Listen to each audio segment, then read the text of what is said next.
Isang gabing puno ng pagninilay-nilay sa inyong lahat, mga kaibigan ng puso.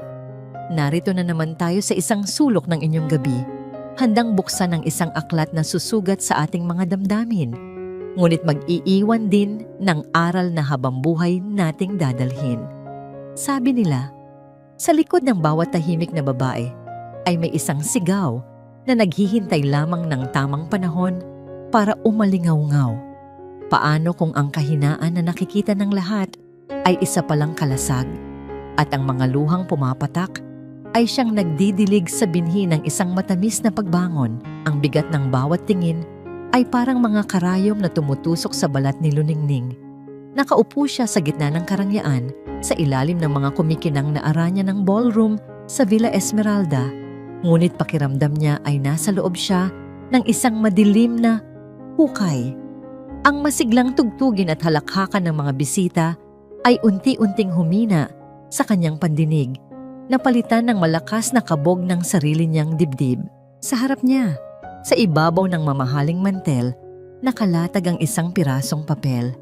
Isang dokumento na magiging katapusan ng kanyang pagkatao bilang asawa ni Raja Valderrama. Pirmahan mo na, Luningning. Ang boses ni Raja ay malamig, kasing lamig ng yelo na lumulutang sa kanyang kopita ng brandy. Walang emosyon, walang bakas ng 7 taon nilang pagsasama. Para lang siyang nag-uutos sa isang katulong na punasan ang natapong kape. Nakatitig lang si Luningning sa papel. Annulment petition. Sa ilalim, may espasyo para sa kanyang pirma. Ang pirma na minsang isinulat niya sa kanilang kontrata ng kasal nang may puno ng pangarap at pag-ibig. Nag-angat siya ng tingin. Nakita niya si Raja, ang kanyang asawa, na nakaupo sa kanyang tabi. Ngunit ang kamay nito ay hindi nakaalalay sa kanya, kundi nakahawak ng mahigpit sa kamay ng babaeng nasa kabilang panig, si Silab de Villa. Nakangiti si Silab, isang ngiting mapang-asar, isang ngiti ng tagumpay. Ang mga mata nito ay nangungusap, ako ang nanalo. Tapos ka na. Kanina lang ilang oras pa lang ang nakalipas, habang nasa harap siya ng salamin sa kanilang silid, pinipilit niyang buuin ang pag-asa sa kanyang puso. Pinili niya ang isang simpleng silver gown, ang paboritong kulay ni Raja. Naglagay siya ng bahagyang kolorete sa kanyang mga labi, umaasang mapapansin man lang siya nito. Umaasa siyang sa gabing ito, sa pagdiriwang ng tagumpay ng Valderrama Group, ay maaalala ni Raja na siya pa rin ang asawa, ang unang ginang ng imperyong ito. Ngunit ang lahat ng pag-asa na yon ay dinurog sa isang iglap. Sa gitna ng kanyang talumpati, pinasalamatan ni Raja ang lahat ng sumuporta sa kumpanya at sa huli, ipinakilala niya si Silab. At higit sa lahat, sabi niya habang nakatingin kay Silab nang may pagsamba, sa babaeng nagbibigay sa akin ng inspirasyon, ang aking hinaharap. Ang palakpakan ng mga tao ay parang mga kulog na bumasag sa mundo ni Luningning. Ngayon, heto sila at inilapag ni Raja ang papel sa mesa sa harap ng daan-daang maatang mapanuri. Ano pang hinihintay mo? Muling tanong ni Raja, may bahid na ng inis sa kanyang boses. Huwag mo nang patagalin pa to. Huwag mo na kaming ipahiya. Kami. Ang salitang yun ay tumarak sa puso ni Luningning na parang isang punyal. Sila na ngayon. At siya na lang ang iba. Nanginginig ang kanyang kamay habang inaabot niya ang kanyang kopita ng red wine.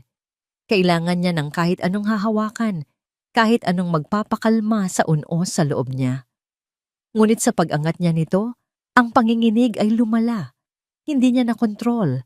Isang malakas na tunog ng nabasag na salamin ang pumunit sa katahimikan ng kanilang mesa. Bumagsak ang kopita mula sa kanyang kamay. Ang alak na kulay dugo ay kumalat sa puting mantel, gumagapang na parang isang masamang pangitain. Ang ilang patak ay tumalsik sa papel. Minamantsahan ang mga salitang magpapalaya sa kanyang asawa. Napasinghap ang mga tao sa paligid. Ang kahihiyan ay bumalot sa kanya na parang isang makapal at mabigat na kumot.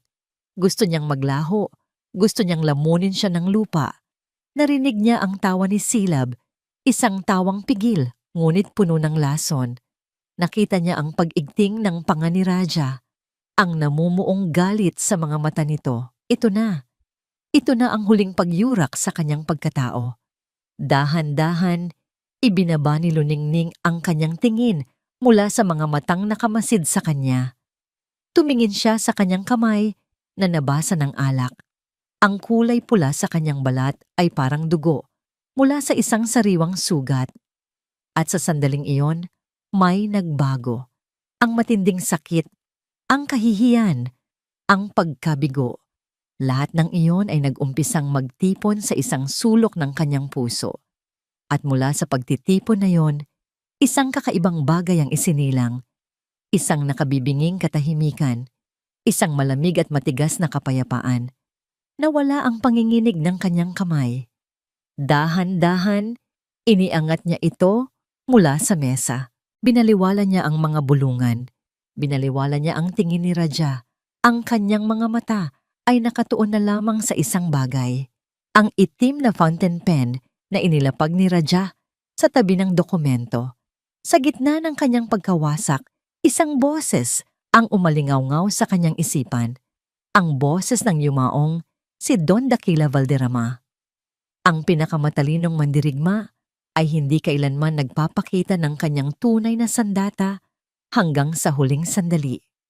Inabot niya ang pen. Ang malamig na metal nito ay nagbigay ng kuryente sa kanyang mga daliri. Hindi na siya si Luningning na umiiyak. Hindi na siya ang asawang nagmamakaawa. Sa paghawak niya sa panulat, sa harap ng kanyang asawa at ng kabit nito, isang bagong Luningning ang nabuhay. At sa kanyang mga mata, wala ng luha. Isang blangkong katahimikan na mas nakakatakot kaysa sa anumang sigaw. Walang salitang namutawi sa pagitan ni na Luningning at ng driver sa kanilang pag-uwi. Ang bawat kanto, bawat ilaw trapiko ay naghahatid sa kanya pabalik sa isang bahay na matagal nang hindi niya matawag na tahanan. Ang Villa Esmeralda, isang palasyo na gawa sa salamin at marmol, ay isa na ngayong malamig na kulungan na puno ng mga alaala ng kanyang kabiguan. Pagpasok niya sa malawak na pinto, ang katahimikan ang sumalubong sa kanya. Isang katahimikang masakit, mas malupit pa kaysa sa ingay ng party kanina. Hinubad niya ang kanyang mga sapatos na may takong, hinahayaan ng lamig ng sahig na gumapang sa kanyang mga paa. Hindi siya umakyat sa kanilang silid, sa silid nila ni Raja. Hindi niya kaya. Sa halip, dinala siya ng kanyang mga paa sa library. Ang paboritong lugar ni Don Daquila Valderrama. Dito, ang amoy ng mga lumang libro at pinakintab na kahoy ay nananatili. Umupo siya sa paboritong silya ng matanda. Isang malaking leather armchair na nakaharap sa bintanang salamin at niyakap ang sarili sa gitna ng dilim. Dito nagsimulang bumalik ang mga alaala. Hindi ang masasakit na alaala kasama si Raja, kundi ang mga tahimik na sandali kasama ang kanyang biyenan. Naalala niya isang hapon habang nagkakape sila sa hardin. Bigla siyang tinanong ni Don Daquila, "Ning, kung ikaw ang may-ari ng lupang yon, sabay turo sa isang bakanteng lote sa di kalayuan, ano ang itatayo mo dyan?" Inakala ni Luningning na isa lang yung simpleng tanong. Sinabi niya ang kanyang salubin, isang maliit na parke na may palaruan para sa mga bata. Ngumiti ang matanda. "Maganda yan. Pero mas kikita ang isang kondominium. Tandaan mo, ang halaga ng lupa ay nasa kung ano ang kayang ipatayo sa ibabaw nito." Naalala rin niya ang mga pagkakataong ipinapakita sa kanya ng Don ang stock market page ng dyaryo. "Tingnan mo itong VGC," sasabihin nito na parang naglalaro lang. "Ang presyo nito ay parang presyo ng mangga. Kapag maraming bunga, mura. Kapag bihira, mahal. Ang sekreto ay alamin kung kailan ang panahon ng pamumunga. Noon, ang lahat ng iyon ay parang mga usapan lang ng isang matandang ama sa kanyang manugang. Ngayon, Sa gitna ng kanyang pagkawasak, nauunawaan na niya. Hindi siya kinakausap ni Don Dakila. Sinasanay siya nito, inihahanda. Isang mainit na kamay ang marahang humaplos sa kanyang balikat. Pumutol sa kanyang malalim na pag-iisip. Higa! Ang boses ni Yaya Ginhawa ay puno ng pag-aalala. Sa tabi nito ay isang maliit na bandehado na may lamang isang tasa ng mainit na salabat. Si Yaya Wawa, ang kanyang naging kanlungan mula pa noong unang araw niya sa bahay na ito. Ang tanging taong nakakita sa lahat ng kanyang mga luhang hindi ipinakita sa iba. Yaya! Bulong ni Luningning. At sa wakas, ang pader na kanyang itinatag ay nagsimulang gumuho. Ang unang patak ng luha ay sinundan ng sunod-sunod na paghikbi. Hindi nagsalita si Yaya Ginhawa. Ibinabalang nito ang tasa at niyakap siya ng mahigpit. Sa yakap na yon, ibinuhos ni Luningning ang lahat. Ang sakit, ang kahihiyan, ang pakiramdam ng pagiging wala. Ang yakap ni Yaya Wawa ang nagsilbing paalala na sa kabila ng lahat, may isang taong nagmamahal pa rin sa kanya. Salamat, Yaya.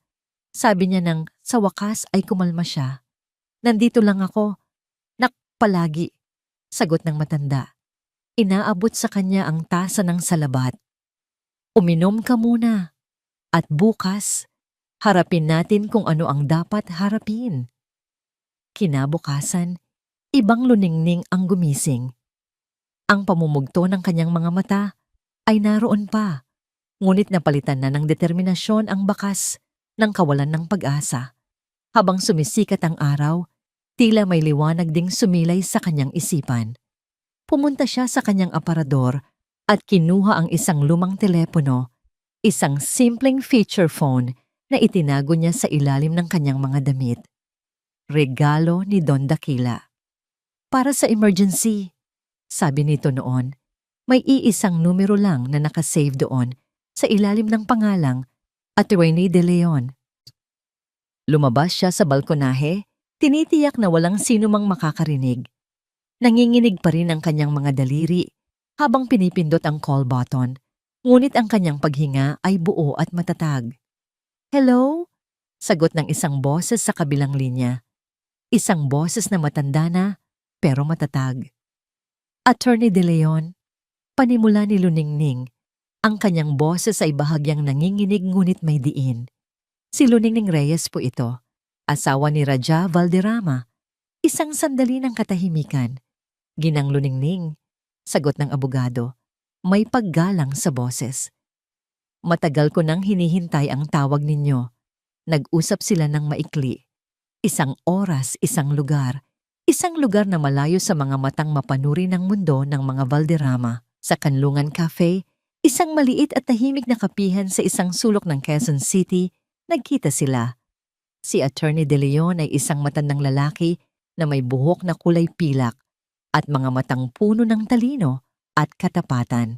Siya ang pinagkakatiwalaang abogado at kaibigan ni Don Dakila sa loob ng 40 taon. Walang paligoy-ligoy. Pagkaupo nila, may inilabas ang abogado mula sa kanyang leather briefcase. Isang malaking brown envelope na may selyo pa. Inilapag niya ito sa mesa.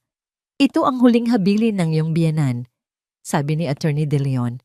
May isang particular na provision dito, isang fail-safe, wika nga niya, at may mahigpit siyang tagubilin na ibigay ko lang ito sa iyo sa sandaling dumating ang araw na ito. Binuksan ni Luningning ang sobre. Sa loob ay ang kopya ng Last Will and Testament ni Don Dakila Valderrama. Tinuro ng abogado ang isang partikular na artikulo na may marka pa ng highlighter at sulat kamay ng Don sa gilid. Ayon sa habilin ni Don Dakila, paliwanag ni Attorney De Leon, habang ang kanyang mga mata ay seryosong nakatitig kay Luningning, sa sandaling lumapat ang pirma mo sa annulment petition, ang probisyon na ito ay agarang maisa sa katuparan. Hindi siya natulog buong gabi, ngunit hindi ito isang gabing nilunod ng luha at paghihinagpis. Ito ay isang gabi ng tahimik na pagbabago, nakaupo sa dilim ng library Binasa niya ng paulit-ulit ang bawat salita sa testamentong iniwan ni Don Daquila. Ang mga salitang iyon ay hindi lang tinta sa papel. Ang mga iyon ay naging baluti, naging sandata, naging pangako ng isang kinabukasang hindi niya inakalang posible. Nang ang unang sinag ng araw ay tumagos sa bintana, hindi natakot ang naramdaman ni Luningning. Sa halip, isang kakaibang kapayapaan ang bumalot sa kanya. Ang bigat sa kanyang dibdib na dala-dala niya sa loob ng maraming taon ay tila naglaho na palitan ng isang bakal na determinasyon. Tapos na ang pagiging anino. Tapos na ang pagiging biktima. Pumanhik siya sa silid. Hindi niya pinansin ang malawak na kama na malamig na ngayon. Dumiretso siya sa walk-in closet. Nilagpasan niya ang hanay ng mga magagarang bestida at gown na binili para lamang sa mga okasyon, mga kasuotang idinisenyo para maging palamuti sa braso ni Raja. Ang pinili niya ay isang simpleng itim na sheath dress. Disente, may kapangyarihan. Isang damit na hindi humihingi ng atensyon, kundi nag-uutos ng respeto. Itinali niya ang kanyang buhok sa isang masinop na bon. Pagsapit niya sa harap ng salamin, isang estranghera ang tumitig pabalik sa kanya. Ang mga mata niya, bagamat may bakas pa ng pagod, ay mayroon ng bagong kislap. Isang kislap na matalas at hindi matinag. Hindi siya nag-almusal.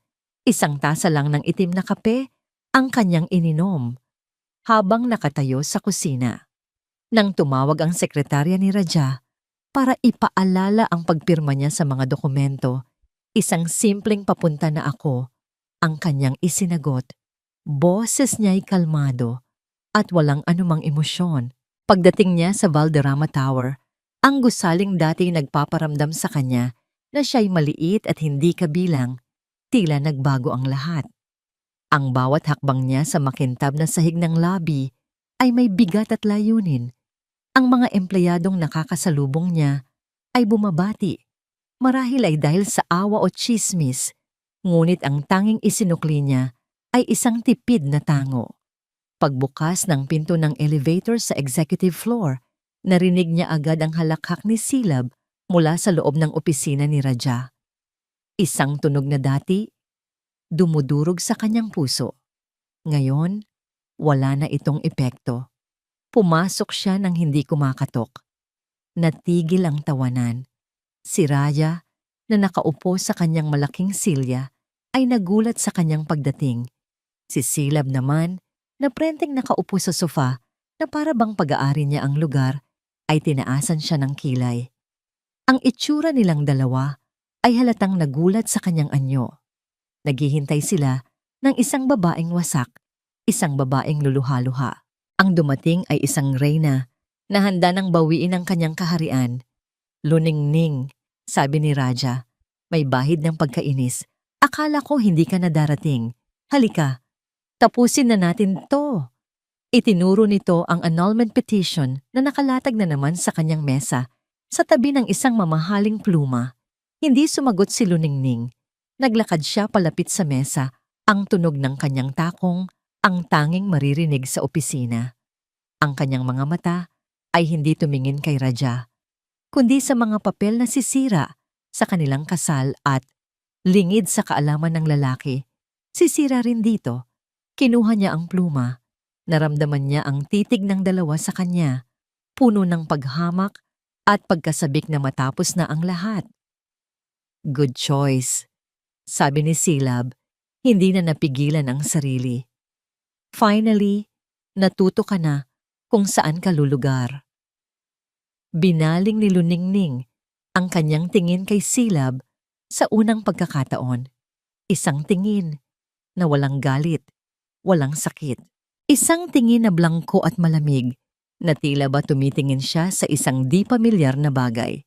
Biglang natikom ni Silab ang kanyang bibig. Ibinalik ni Luningning ang kanyang atensyon sa papel. Ang kanyang kamay ay hindi nanginginig.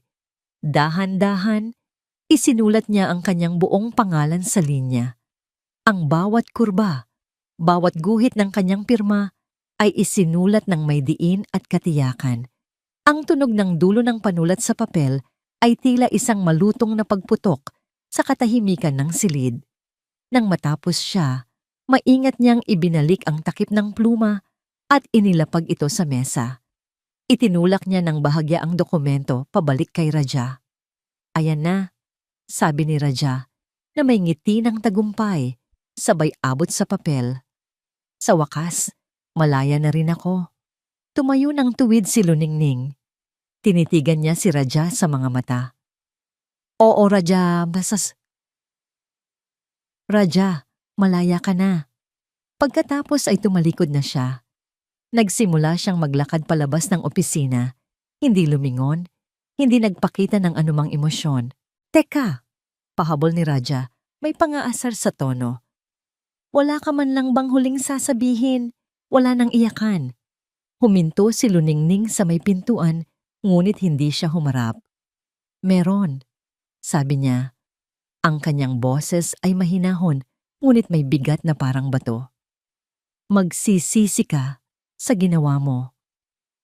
At tuluyan na siyang lumabas, isinara ang pinto sa likuran niya, at iniwan ang dalawang taong nagdiriwang sa kanilang kamangmangan.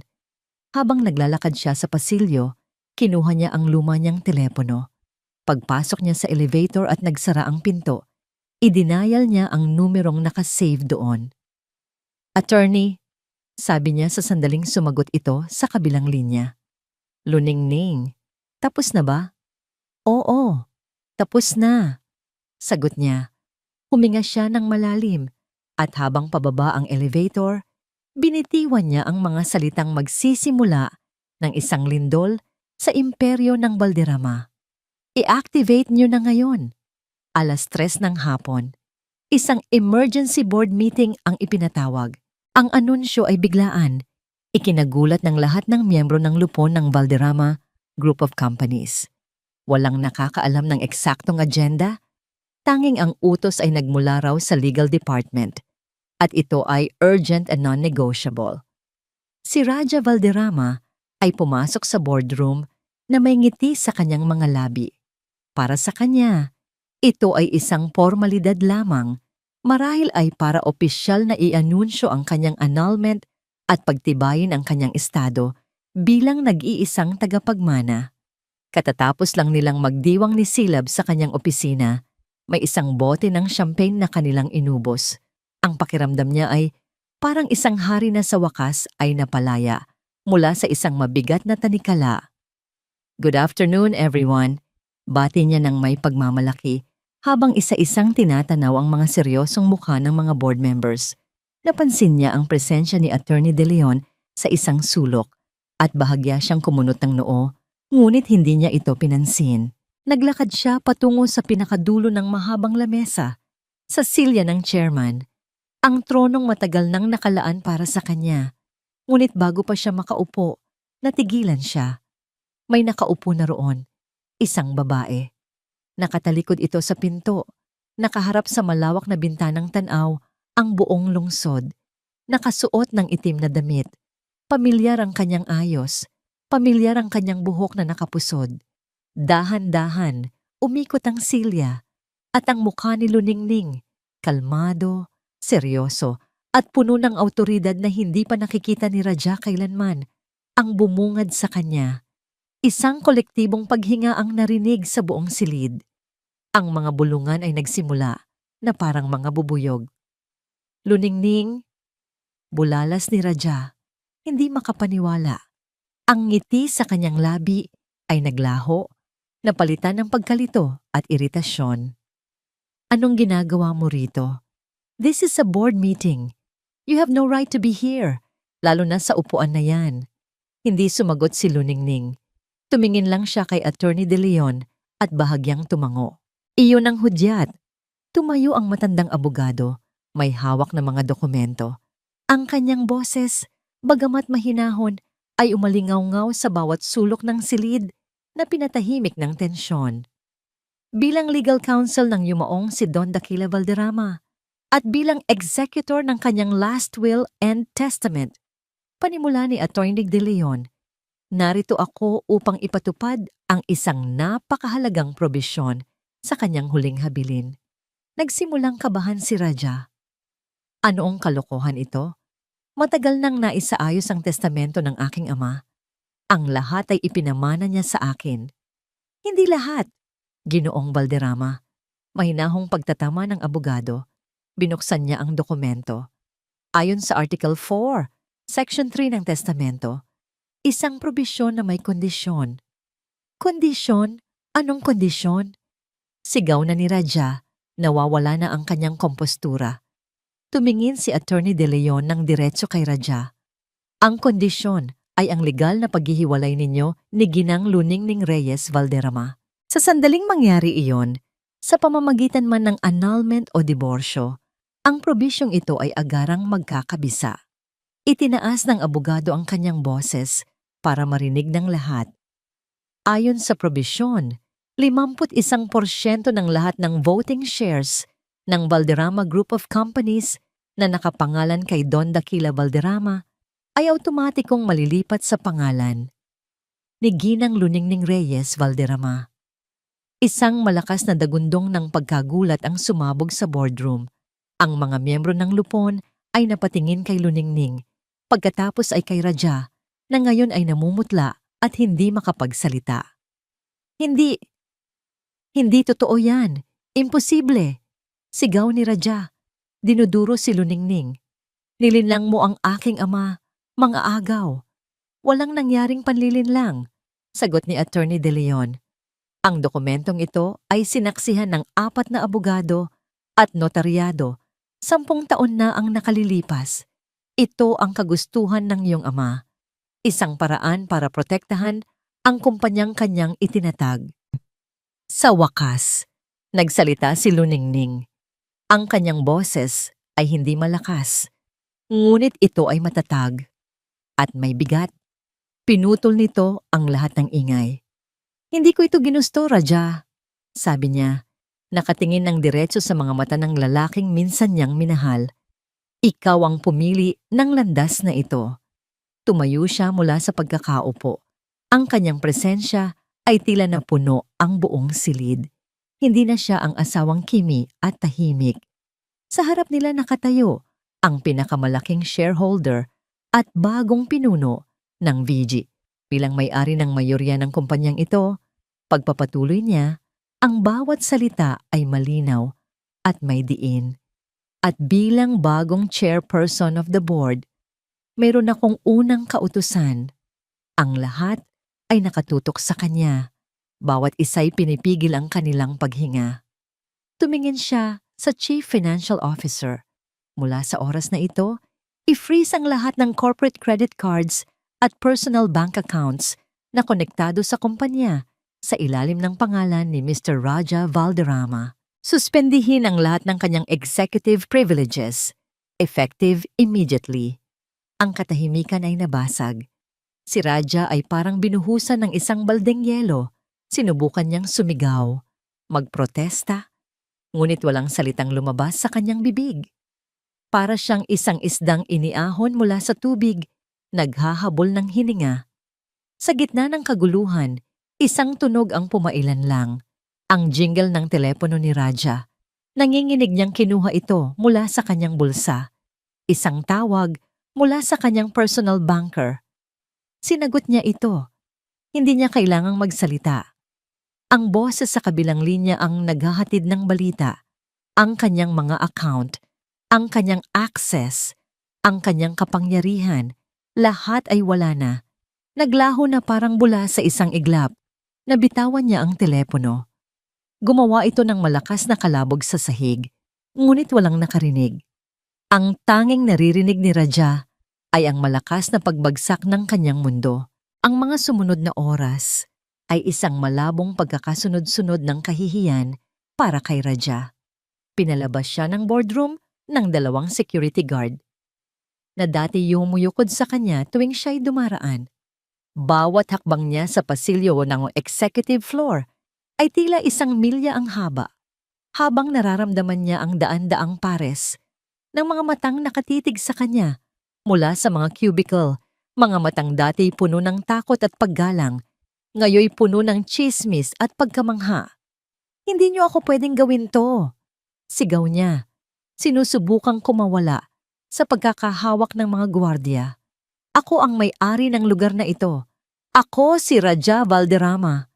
Ngunit ang kanyang mga salita ay walang bigat. Ang pangalan niya, na dating nagbubukas ng lahat ng pinto, ay isa na lamang ingay na walang kahulugan. Pagdating sa kanyang opisina, naroon na si Silab, nag-aantay at halatang walang alam sa nangyari. Raja, anong tumahimik ka? Putol niya. Galit na galit siyang pumasok at sinubukang buksan ang kanyang computer. Access denied. Sinubukan niyang tawagan ang kanyang banker. Ang sagot ay isang paulit-ulit na, "I'm sorry, sir. We cannot process any transactions at the moment." Ang galit ni Raja ay mabilis na naging purong sindak.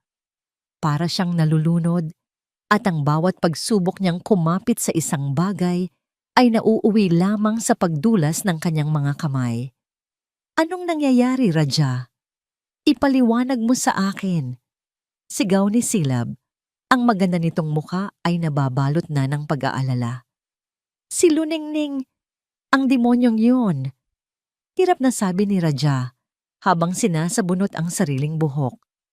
Inagaw niya ang lahat. Ang kumpanya, ang pera, lahat. Ikinuwento niya ang nangyari sa boardroom. Ang bawat salita ay puno ng lason at hindi makapaniwalang galit. Habang nagsasalita siya, nakita niya ang pagbabago sa mga mata ni Silab. Ang pag-aalala ay dahan-dahang napalitan ng kalkulasyon.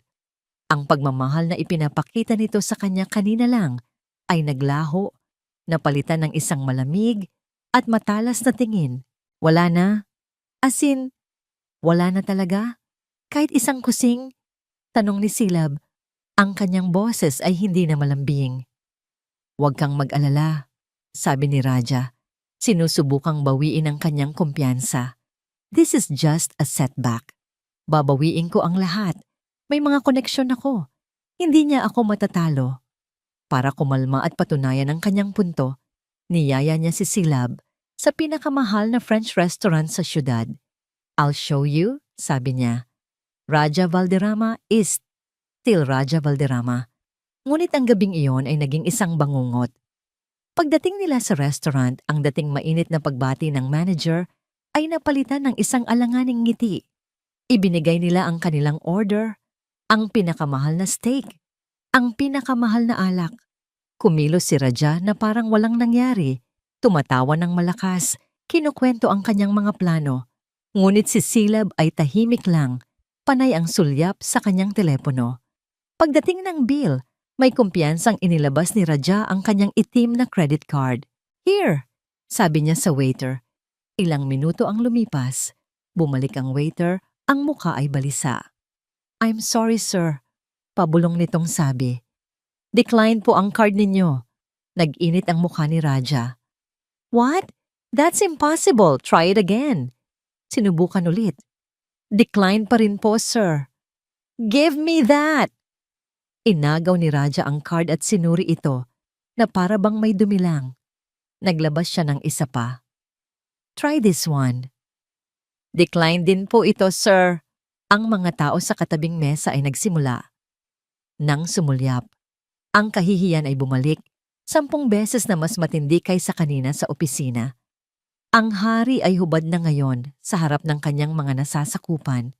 "May problema ba, mahal?" tanong ni Silab. Ang kanyang boses ay matamis. Ngunit ang kanyang mga mata ay nanunuya. Walang anumang pag-aalok ng tulong, tanging pagmamasid. Walang nagawa si Raja. Sa huli, si Silab ang naglabas ng kanyang sariling card para bayaran ang bill. Ang bawat segundong lumipas habang hinihintay nilang maaproseso ang bayad ay isang patalim na tumataraki sa ego ni Raja. Habang naglalakad sila palabas ng restaurant, ang katahimikan sa pagitan nila ay mabigat. Hindi na ito ang komportableng katahimikan ng mga magkasintahan, kundi ang nakabibinging katahimikan bago ang isang malakas na bagyo. Pagdating sa penthouse, nagsimulang mag-impake ng maliit na bag si Silab. "Saan ka pupunta?" tanong ni Raja. Ang boses ay puno ng takot. Mag-iisip-isip lang, sagot ni Silab, hindi tumitingin sa kanya. Kailangan ko ng espasyo. Ang lahat ng ito, nakaka-stress. Iiwan mo ako? Tanong ni Raja. Ang kanyang boses ay basag na. Ngayong kailangan kita? Humarap sa kanya si Silab at sa unang pagkakataon, nakita ni Raja ang tunay na anyo sa likod ng magandang mukha. Isang babaeng walang awa, isang survivor.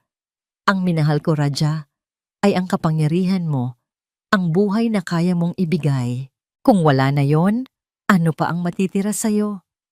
Hindi na hinintay ni Silab ang sagot. Kinuha niya ang kanyang bag. Ngunit bago siya umalis, may sinabi pa siya na tuluyang sumira sa anumang natitirang pag-asa ni Raja.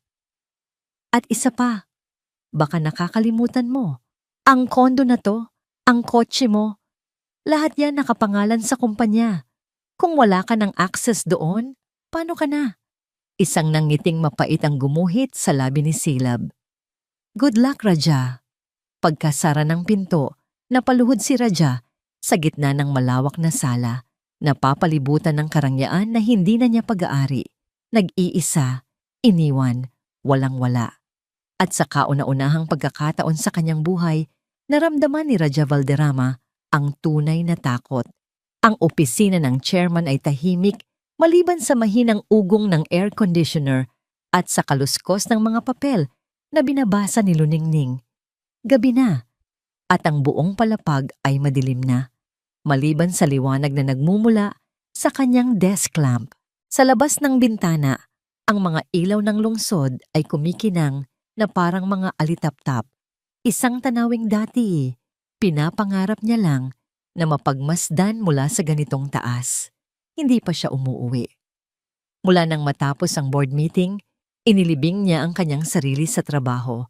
Hindi ito dahil sa pagkasabik sa kapangyarihan, kundi dahil sa bigat ng responsibilidad. Sa kanyang harapan ay nakasalansan ang mga financial reports ng BGC mula sa nakalipas na 3 taon.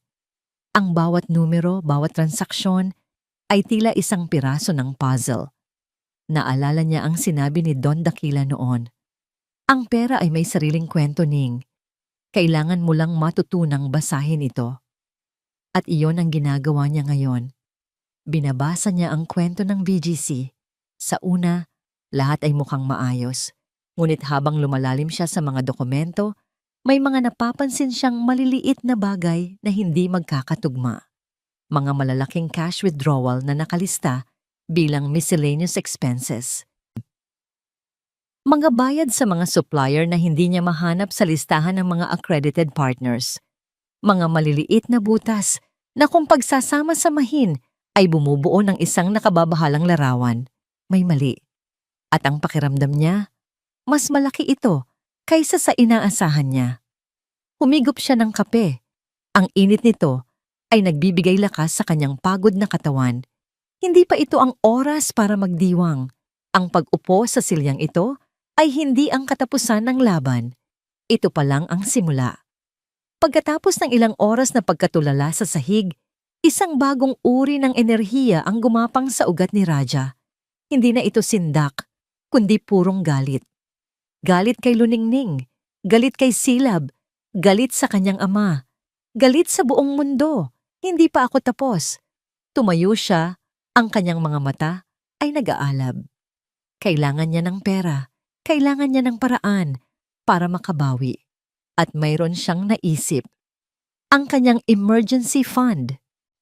Isang koleksyon ng salapi at mamahaling alahas na itinago niya sa isang personal na vault sa loob ng penthouse, mga bagay na binili niya gamit ang perang hindi idineklara para sa mga panahong tulad nito. Nagmamadali siyang pumasok sa kanyang walk-in closet sa likod ng isang salamin. Inilagay niya ang kanyang fingerprint sa scanner at in-input ang kombinasyon. Bumukas ang vault at ang galit niya ay biglang napalitan ng nagyayelong katotohanan. Wala. Ang mga salansan ng dolyar ay wala na. Ang mga kahon ng mamahaling relo at alahas ni Silab, mga regalong mula sa kanya, ay naglaho. Ang tanging natira ay ang mga papel de bangko na walang laman at ang alingasaw ng pabango ni Silab. Napasandal siya sa pader, hirap huminga. Hindi lang siya iniwan ni Silab, nilimas siya nito. Pinagnakawan siya ng babaeng pinagkatiwalaan niya ng lahat. Ang babaeng ipinagpalit niya sa kanyang asawa, sa kanyang pamilya. Sa gitna ng kanyang pagkabigla, nag-vibrate ang kanyang telepono. Isang mensahe mula sa isang hindi rehistradong numero. Binuksan niya ito. Salamat sa lahat, Raja. Ang totoo, mas masarap palang maging mayaman nang hindi kailangang makinig sa mga problema mo. Huwag mo na akong hahanapin. Ang mensahe ay walang pirma, ngunit alam niya kung kanino galing. Ang bawat salita ay isang tawa, isang pangiinsulto sa kanyang katangahan. Isang tawang walang tunog ang kumawala sa kanyang lalamunan. Isang tawang baliw. Isang tawa ng isang taong nawala na ang lahat. Ibinato niya ang kanyang telepono sa pader at ito'y nabasag sa maraming piraso. Katulad ng kanyang buhay. Naghalughog siya sa buong penthouse. Binubuksan ang lahat ng aparador, lahat ng drawer. Nagbabaka sakaling may makikitang kahit ano. Ngunit wala. Ang lahat ng bagay na may halaga na madaling dalhin ay nawawala. Napaupo siya sa sahig. Napapalibutan ng mga nagkalat na damit at gamit. Ang hari ay hindi lang nahubaran. Siya ay hinubaran at iniwang nag-iisa sa kanyang gumuhong palasyo. Napagtanto niya na hindi lang si Luningning ang naghanda. Si Silab din pala ay may sariling plano. At sa laro nilang tatlo, siya lang ang naging tanga. Siya lang ang hindi naghanda para sa katapusan. Sa opisina, isang IT staff na pinagkakatiwalaan ni Attorney De Leon ang tumutulong na kay Luningning. Sinusuri nila ang mga server ng kumpanya, hinahanap ang mga digital na bakas ng mga anomalya sa pananalapi. Ma'am, sabi ng IT expert, may nakita po ako. Isang folder na naka-encrypt at nakatago sa deep archive. Kailangan ng special access. Base sa log files, si Sir Raja lang ang may access dito. Kaya mo bang buksan? Tanong ni Luningning. Ang kanyang puso ay nagsimulang tumibok ng mas mabilis. Susubukan ko po, ma'am, pero mukhang mataas ang level ng encryption nito. Habang pinapanood niya ang mga linya ng code na mabilis na gumagalaw sa screen, isang pangalan ng folder ang lumitaw bago ito muling nag-lock. Isang pangalan na simple, ngunit misteryoso. Isang pangalan na nagtanim ng kaba sa kanyang dibdib. Project Paraiso. Mag-uumaga na nang sa wakas ay bumigay ang huling pader ng depensa ng misteryosong folder. Ang gabi ay ginugol ni Luningning kasama ang IT expert na si Leo at si Attorney De Leon, na agad na pumunta sa opisina nang malaman ang tungkol sa natuklasan. Ang silid ay puno ng tensyon, amoy ng matapang na kape at ng hindi masambit na kaba. Bukas na, ma'am, sabi ni Leo. Pinupunasan ng pawis sa kanyang noo. Sa screen ng computer, isang listahan ng mga file ang lumitaw sa ilalim ng direktoryo na may pangalang Project Paraiso.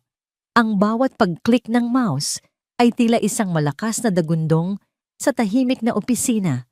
Binuksan nila ang unang file, isang bank statement, isang offshore account sa Cayman Islands, at ang mga numero ay nakakakayanig.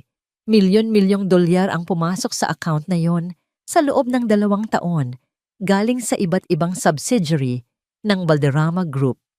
Ito ang mga miscellaneous expenses na nakita ko, bulong ni Luningning, habang tinuturo ang mga petsa at halaga na tumutugma sa mga financial reports na kanyang sinuri.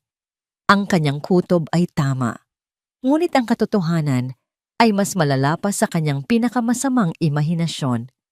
Paglustay ng yaman ng kumpanya, sabi ni Attorney De Leon, ang kanyang boses ay mababa at puno ng kabigatan.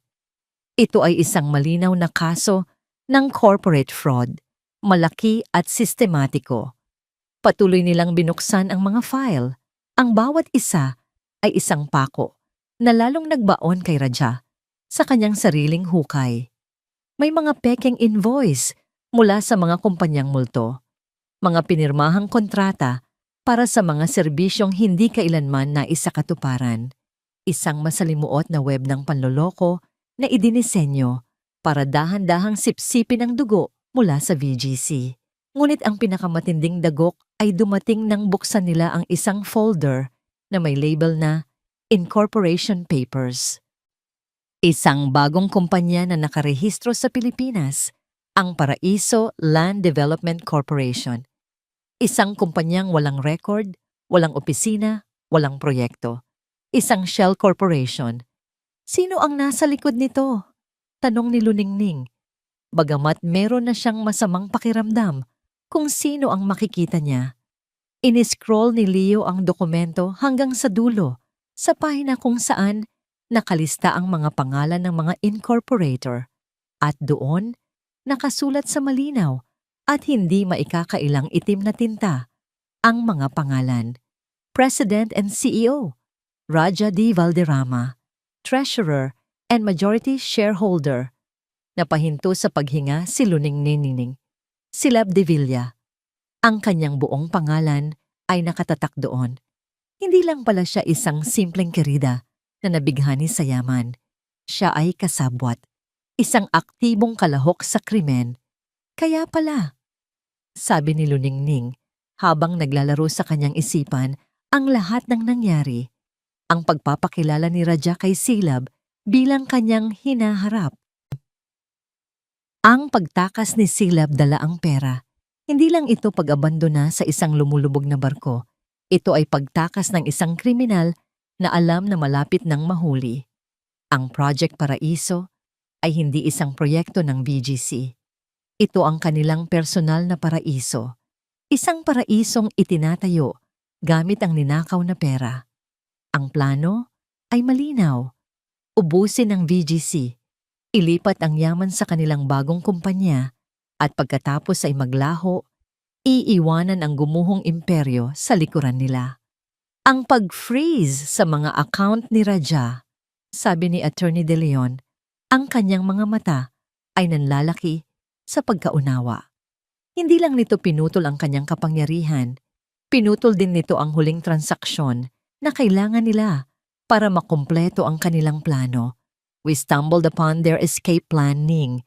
Hindi natin sinasadya, pero nahuli natin sila sa akto. Isang malamig na agos ang gumapang sa buong katawan ni Luningning.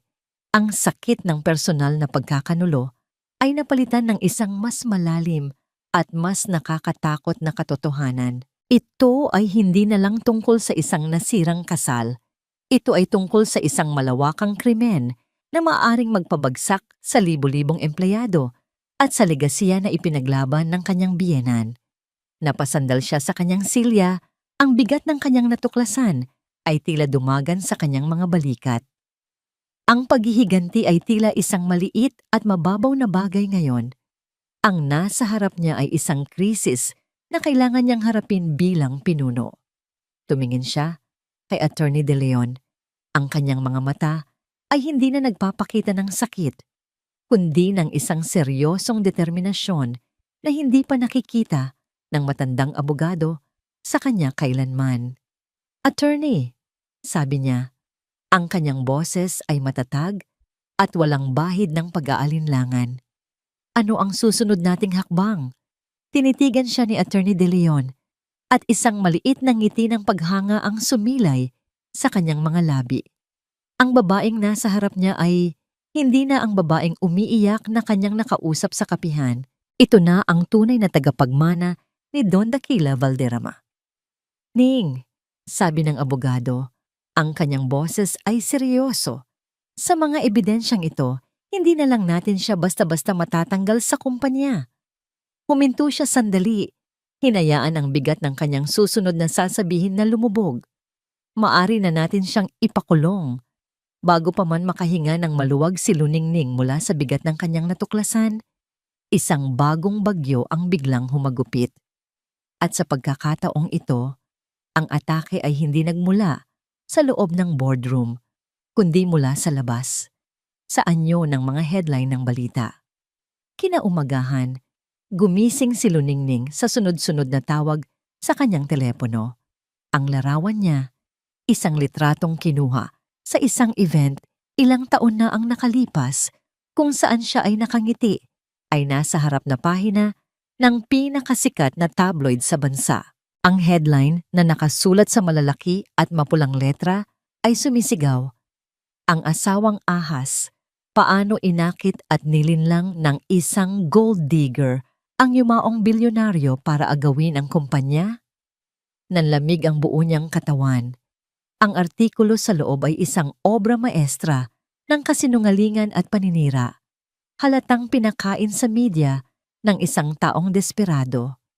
Isinalaysay nito ang isang kwento kung saan siya, si Luningning, ay isang tuso at mapagpanggap na babae.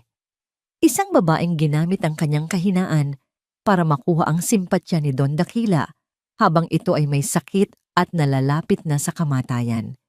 Pinalabas siya na isang manggaganso na naghintay lang ng tamang pagkakataon para isaksak sa likod ang sariling asawa at agawin ang lahat. Ang kwento ay perpekto. Binaliktad nito ang lahat.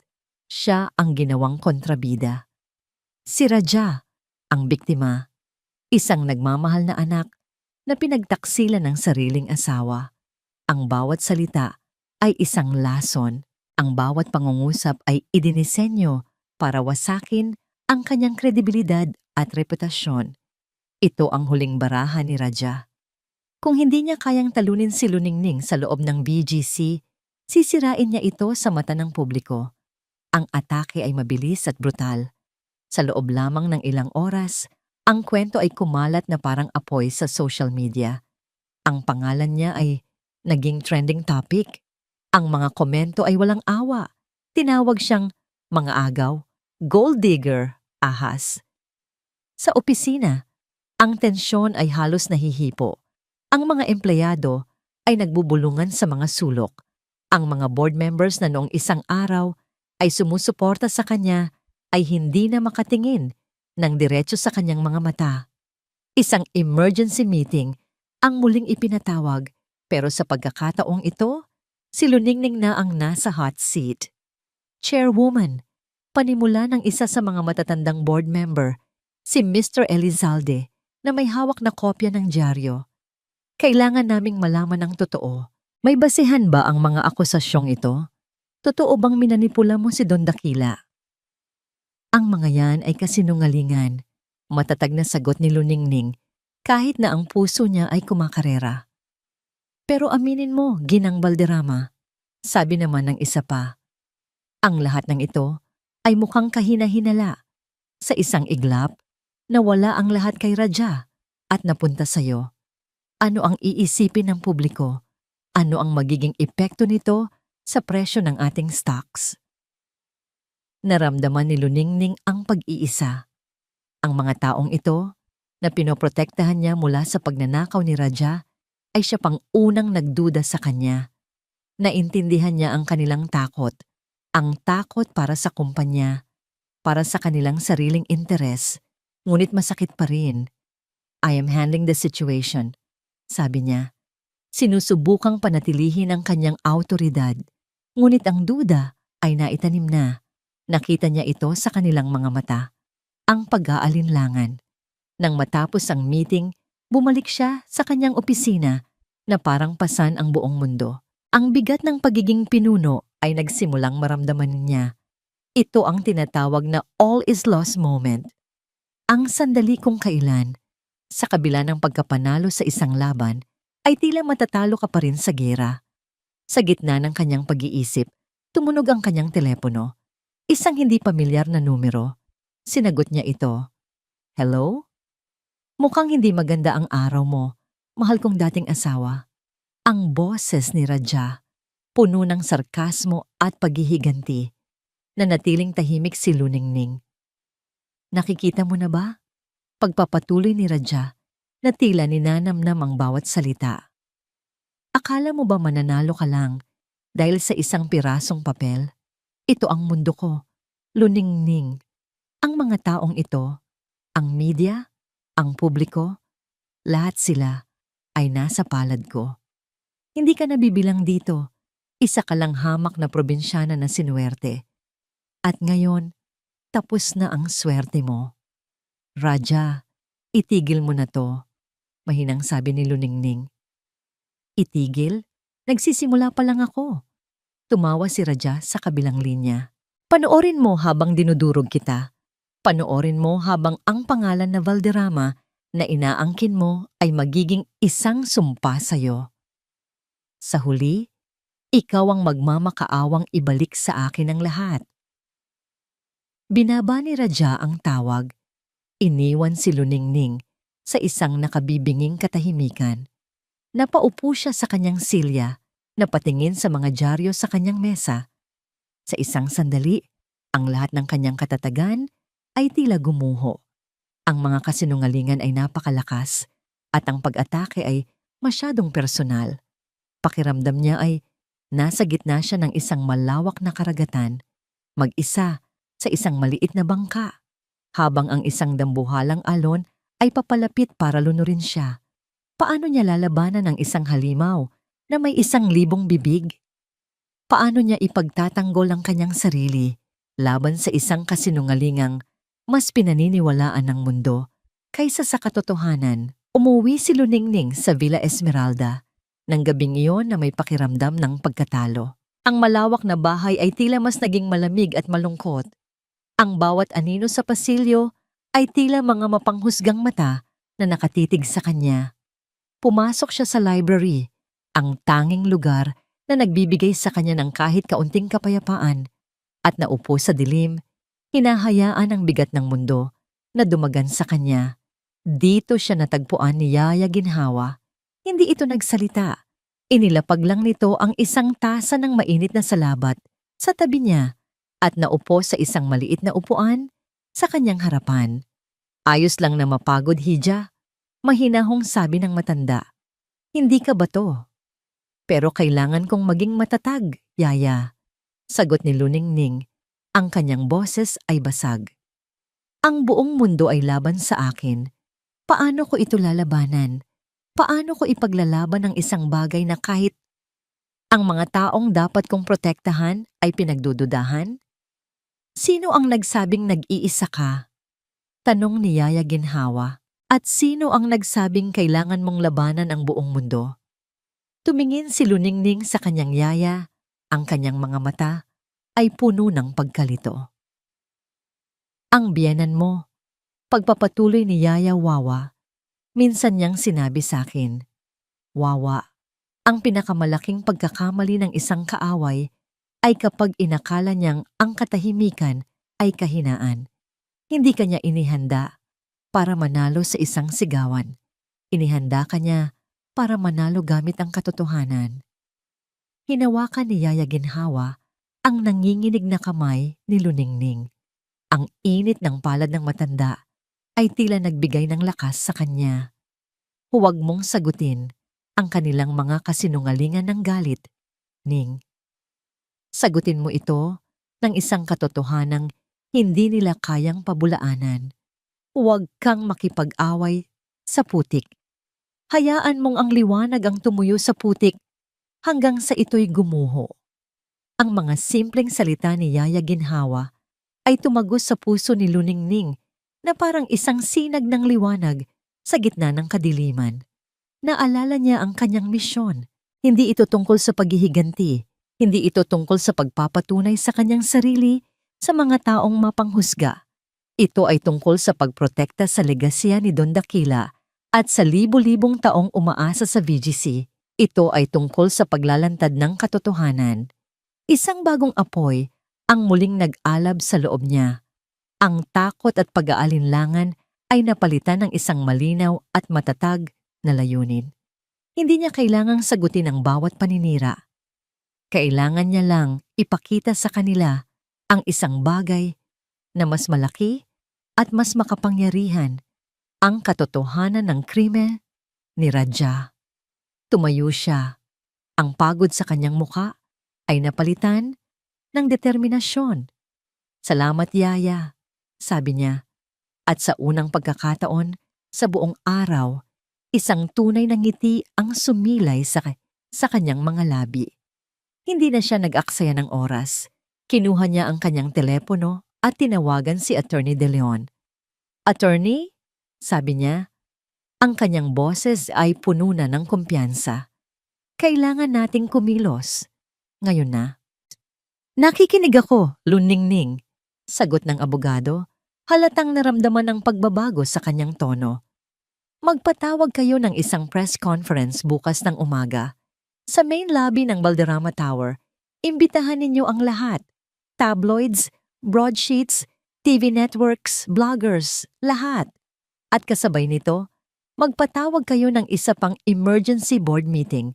Sabihin ninyo, ipapakita ko ang lahat." "Sigurado ka ba, Hija? Ito ay isang malaking sugal," babala ng abogado. "Ito lang ang tanging paraan," sagot ni Luningning. "Haharapin natin ang apoy ng harapan." Ginugol niya ang natitirang bahagi ng gabi kasama ang kanyang legal team at si Leo, ang IT expert. Inayos nila ang lahat ng ebidensya, ang mga bank statement, ang mga pekeng kontrata, ang mga incorporation papers ng Paraiso Land Development Corp. Inihanda nila ang isang malinaw at hindi maikakailang presentasyon na maglalantad sa buong iskema ni Raja at Silab. Sa kabilang panig ng lungsod, natanggap ni Raja ang balita tungkol sa biglaang press conference. Kasama niya ang kanyang bayarang PR strategist sa isang mamahaling hotel suite. "Anong binabalak niya?" tanong ng PR guy. Ngumisi si Raja, puno ng pagmamataas. Isang desperadong hakbang. Aaminin niya ang pagkatalo. O baka naman, iiyak siya sa harap ng media para makuha ang simpatya. Hayaan niyo siya.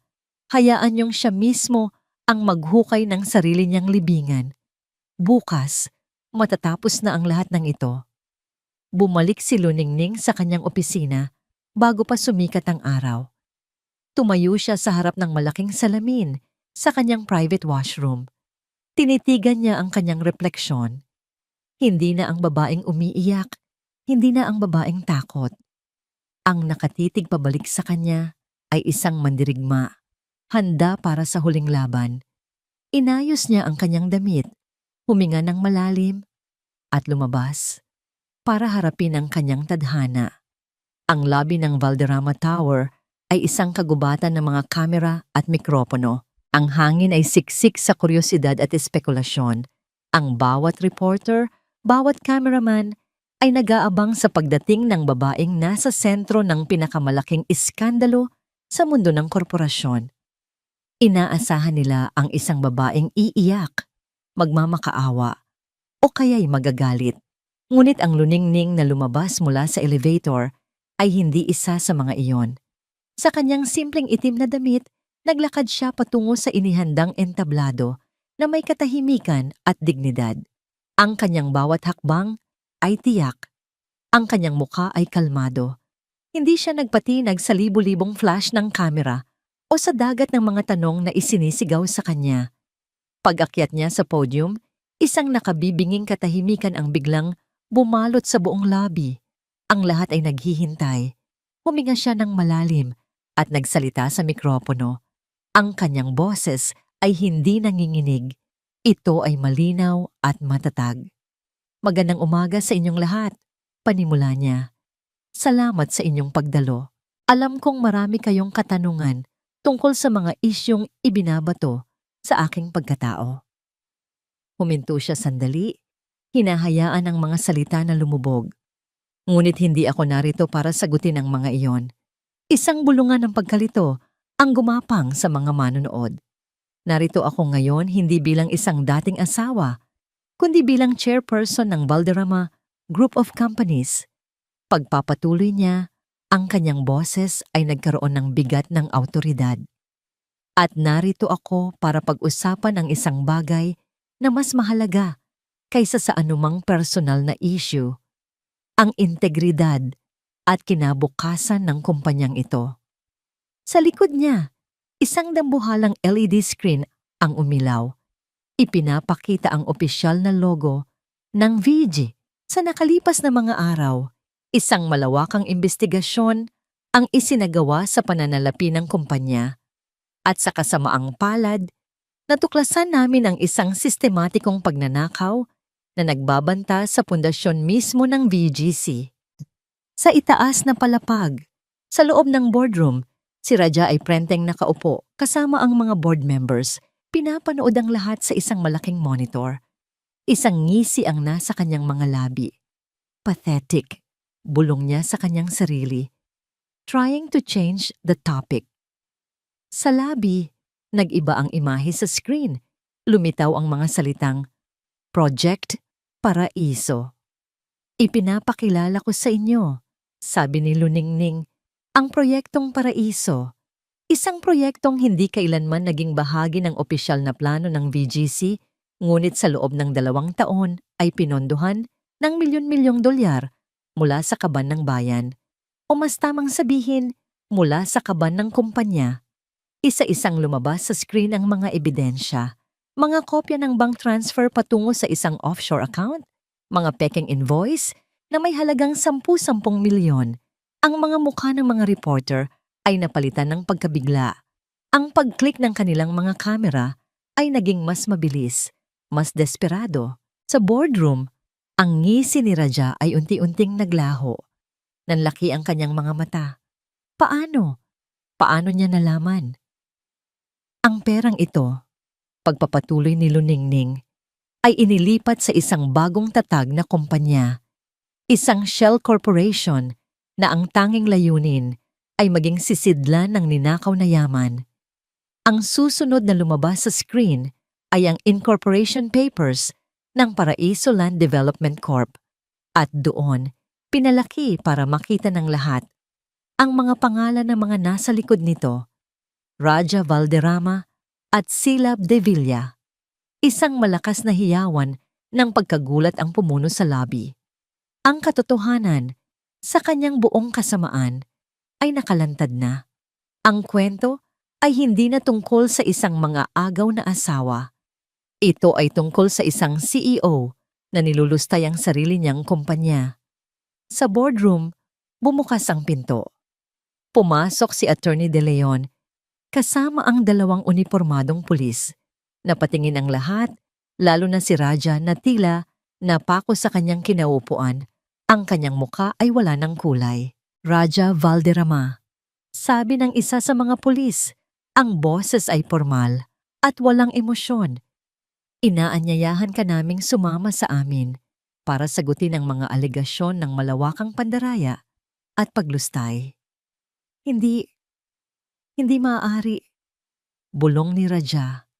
Sinubukan niyang tumayo, magprotesta. Ngunit ang kanyang mga binti ay tila naging bato. Ang kanyang mundo ay gumuho sa isang iglap, sa harap mismo ng kanyang mga mata. Habang pinupusasan siya ng mga pulis, ang kanyang mga mata ay nakatutok sa monitor. Nakita niya si Luningning, nakatayo sa gitna ng entablado, kalmado at matatag. Ang babaeng minenos niya, tinapakan at itinuring na basura ang siyang nagpabagsak sa kanya. Dinala siya palabas ng boardroom.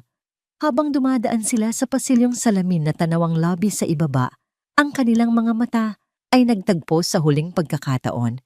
Tumingin si Raja kay Luningning, isang tingin ng matinding pagkamuhi, ngunit sa ilalim nito, isang bakas ng huling pagkilala. Ang pagkilala sa isang kalaban na hindi niya kailanman inakalang may kakayahang lumaban. Tumingin din si Luningning sa kanya mula sa malayo, ngunit sa kanyang mga mata, walang galit. Walang pagtatagumpay. Ang tanging naroon ay isang malalim at tahimik na kapayapaan. Lumipas ang 6 na buwan. Ang iskandalo na yumanig sa Valderrama Group ay unti-unti nang humupa, napalitan ng mga balita ng katatagan at muling pagbangon. Ang mga headline na dati puno ng paninira ay ngayon naglalaman ng papuri sa bagong VGC. Mula sa telebisyon sa isang sulok ng opisina ni Luningning, iniulat ng isang business news anchor. At sa ilalim ng pamumuno ni Chairperson Luningning Reyes, ang VGC ay nagtala ng 10% paglago sa huling quarter, isang kahanga-hangang pagbawi na nagpapatunay sa tiwala ng mga investor. Samantala, si dating CEO Raja Valderrama ay nahatulan na ng guilty sa kasong qualified theft at fraud at nahaharap sa mahabang sentensya sa bilangguan. Ang kanyang kasabwat na si Silab de Villa ay nananatili pa ring at large at kasalukuyang tinutugis ng mga awtoridad. Pinatay ni Luningning ang telebisyon. Hindi na niya kailangang marinig ang mga balitang yon. Ang bawat araw niya ay nakatuon na hindi sa nakaraan, kundi sa hinaharap. Ang opisina, na dati simbolo ng kapangyarihan at pananakit, ay nabago na. Pinalitan niya ang madilim at mabibigat na muebles ng mas magaan na kulay. Naglagay siya ng mga halaman sa bawat sulok. Ang hangin ay hindi na mabigat, kundi puno ng bagong pag-asa. Kumatok sa pinto si Yaya Ginhawa, may dalang 2 tasa ng tsaa. Isa ito sa mga ritual na binuo nila. Sa pagtatapos ng bawat linggo, dinadalhan siya ni Yaya Wawa ng tsaa at mag-uusap sila hindi bilang amo at katulong, kundi bilang magkaibigan, bilang pamilya. "Mukhang maganda ang araw mo, Hija," sabi ng matanda, habang inilalapag ang tasa sa mesa ni Luningning. "Lagi namang maganda ang araw kapag kasama ka, Yaya." Nakangiting sagot ni Luningning. Naupo sila sa maliit na sofa sa gilid ng opisina, tanaw ang papalubog na araw sa syudad. "Kamusta na ang bagong proyekto?" tanong ni Yaya Ginhawa. "Alin doon? Ang housing project para sa mga empleyado o ang foundation?" "Pareho," sagot ng matanda, may pagmamalaki sa kanyang mga mata. "Ang housing project ay on schedule. Sa susunod na taon, marami sa ating mga rank-and-file employees ang magkakaroon na ng sarili nilang bahay." Masayang kwento ni Luningning. "At ang foundation, inilunsad na natin noong 1 linggo. Ang Dakila Foundation, isang organisasyong non-profit na itinatag ni Luningning gamit ang isang bahagi ng kanyang personal na yaman. Ang misyon nito, magbigay ng legal at psychological support sa mga kababaihang biktima ng pang-aabuso, emotional man o pisikal. Ito ang paraan niya ng pagbibigay pugay sa pangalan ng kanyang biyenan at pagbibigay kahulugan sa sakit na kanyang pinagdaanan. "Siguradong masaya ang Don kung nasaan man siya ngayon," sabi ni Yaya Ginhawa. "Sana nga po, Yaya. Sana nga." Pagkaalis ni Yaya Ginhawa, nanatili si Luningning sa sofa. Tinitigan niya ang syudad sa ibaba. Ang mga gusali, ang mga sasakyan, ang milyon-milyong buhay na nagpapatuloy. Dati, ang tanawing ito ay nagpaparamdam sa kanya ng pagiging maliit at insignifikante. Ngayon, nakikita niya ito bilang isang mundo ang oportunidad. Isang mundo kung saan kaya niyang gumawa ng pagbabago. Ang paghihiganti ay hindi nagtagal. Ang kasiyahan sa pagbagsak ni Raja ay panandalian lamang. Ang tunay na tagumpay, natuklasan niya, ay hindi sa pagpapatumba sa iba, kundi sa pagtatayo ng isang bagay na mas mabuti mula sa mga guho. Tumayo siya at lumapit sa malaking bintanang salamin. Ang refleksyon niya ay sumabay sa tanawin ng syudad. Isang babaeng nakatayo ng mag-isa, ngunit hindi nag-iisa. Isang babaeng minsay binura, ngunit ngayoy buo. Isang babaeng hindi na kailangan ng apelyido ng iba para patunayan ang kanyang halaga. Hindi ito isang fairy tale na katapusan. May mga peklat pa rin sa kanyang puso. May mga gabi pa ring binabalikan siya ng mga alaala. Ngunit ang mga peklat na yon ay hindi na simbolo ng kahinaan, kundi paalala ng kanyang katatagan. Ang kwento ni Luningning ay hindi nagtapos sa pag-upo niya sa trono ng Valderrama. Doon pa lang ito nagsimula. Ang kanyang tunay na kwento ay hindi tungkol sa paghihiganti, kundi tungkol sa muling pagtuklas sa sarili. Tungkol sa paghahanap ng lakas, hindi sa kapangyarihan o pera, kundi sa karunungan, paghahanda, at sa isang pusong, gaano man kadalas durugin, ay natututong tumibok muli, mas malakas, mas matatag, at mas malaya kaysa dati. At habang ang huling sinag ng araw ay nagpaalam sa abot-tanaw, isang tunay na ngiti ang sumilay sa kanyang mga labi. Isang ngiting payapa, isang ngiting malaya. At dito nagtatapos ang kwento ni Luningning, isang paalala sa ating lahat na ang tunay na kapangyarihan ay hindi nasusukat sa yaman o posisyon, kundi sa tibay ng puso at talas ng isipan.